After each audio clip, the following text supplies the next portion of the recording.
സിജോ രാജാവായി കഴിഞ്ഞ ആദ്യം കൊണ്ടുവന്ന റൂളാണ് സ്ത്രീജനങ്ങൾ എല്ലാരും മേക്കപ്പ് സഹിതം ആണുങ്ങളായി മാറണം. ആണുങ്ങളുടെ വസ്ത്രം എല്ലാം അണിഞ്ഞ് ഒരു മെയിൽ മേക്ക് ഓവർ നടത്തണം. അതുപോലെ തന്നെ ഓപ്പോസിറ്റും ആണുങ്ങൾ സ്ത്രീകളുടെ വേഷം ഇട്ട് മേക്ക് ഓവറും ചെയ്ത് നടക്കണം. സിജോയുടെ ഐഡിയ ഒക്കെ കൊള്ളാമായിരുന്നു. എല്ലാരും നല്ല രീതിയിൽ തന്നെ മേക്ക് ഓവറും ചെയ്തു. സിജോ അർജുനെയും ചിന്നോയും കൊണ്ട് ഉമ്മ വെപ്പിച്ച് ഫ്രീസ് ചെയ്തൊക്കെ നിർത്തിച്ചു ആ ഒരു കോർണർ ഏരിയ വെച്ചിട്ട്. ഇവരെയൊക്കെ കണ്ടിട്ട് ചിരി നിർത്താൻ പറ്റാത്തൊരു അവസ്ഥയിലായിരുന്നു സത്യം പറഞ്ഞു കഴിഞ്ഞാൽ. എല്ലാവരുടെയും മേക്ക് ഓവർ ഒരു രക്ഷയില്ലായിരുന്നു.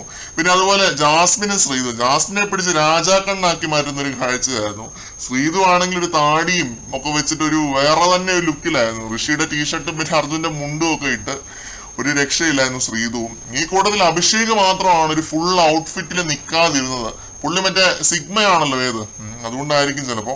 എല്ലാരും ഈ ഒരു ഡ്രസ്സും മേക്ക് ഓവറും ഒക്കെ ഇട്ട് അങ്ങോട്ടും ഇങ്ങോട്ടും ഹായ് നോക്കിക്കൊണ്ടിരുന്നപ്പോഴാണ് ബിഗ് ബോസ് എല്ലാരെയും വിളിപ്പിച്ച് മണി ബോക്സിന്റെ കാര്യം പറയുന്നത്. കാര്യം പറഞ്ഞതേ ഉള്ളൂ, പെട്ടിയൊന്നും ഇതുവരെ വന്നിട്ടില്ല. ഉടനെ തന്നെ എല്ലാരും ടാസ്കിലേക്ക് തിരിച്ചു കയറുന്നുണ്ട്. റാംവോക്ക് ആയിരുന്നു നമ്മുടെ സ്ത്രീജനങ്ങളുടെ വക.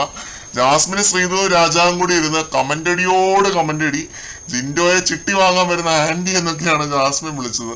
എല്ലാരെയും കമന്റ് അടിച്ചു കേട്ടോ. ഒരാളെ പോലും വെറുതെ വിടാ ജാസ്മിൻ കമന്റ് അടിച്ചു. ജിൻഡോയെ മാത്രമൊന്നുമല്ല, ഋഷിയെ ഹോട്ട് ഗേള്, പിന്നെ സായിയെ എന്തുവാണ് വിളിച്ചത്, ചേച്ചിന്നോ അങ്ങനെ എന്തൊക്കെയോ വിളിക്കുന്നത് കേട്ടോ. അങ്ങനെയാണ് കമന്റ് അടിച്ചുകൊണ്ടിരുന്നത്. ലാസ്റ്റ് ബിഗ് ബോസ് തന്നെ അനൗൺസ് ചെയ്യേണ്ടി വന്നു, ഇത് കുടുംബ പ്രേക്ഷകർ കാണുന്ന ഒരു ഷോ ആണ്, അതിന്റെ നിലവാരം വെച്ച് പുലർത്തുക എന്ന്. പിന്നെ ഉടനെ ടാസ്കിനൊരു ഇടവേളയും കൊടുത്തു. അങ്ങനെ കൊണോട്ടേഷൻ വെച്ചിട്ടൊന്നും ആരും പറഞ്ഞതായിട്ടൊന്നും എനിക്ക് തോന്നിയില്ല കേട്ടോ. ബിഗ് ബോസിന് ഈ ഒരു പരിപാടി ഇഷ്ടപ്പെട്ട് കാണത്തില്ല, അതായിരിക്കും നിർത്തിച്ചതും ഇടവേള കൊടുത്തതും. എന്തായാലും ഇത്രയൊക്കെ ആയിരുന്നു പ്രധാന ലൈവ് അപ്ഡേറ്റുകൾ. കുറച്ചു നേരത്തിനുള്ളിൽ തന്നെ പണപ്പെട്ടി നമ്മൾ ലൈവിൽ കാണും. അതിനുവേണ്ടിയുള്ള കാത്തിരിപ്പിലാണ് രാവിലെ മുതൽ. കൂടുതൽ അപ്ഡേറ്റുകളുമായിട്ട് വീണ്ടും കാണാം.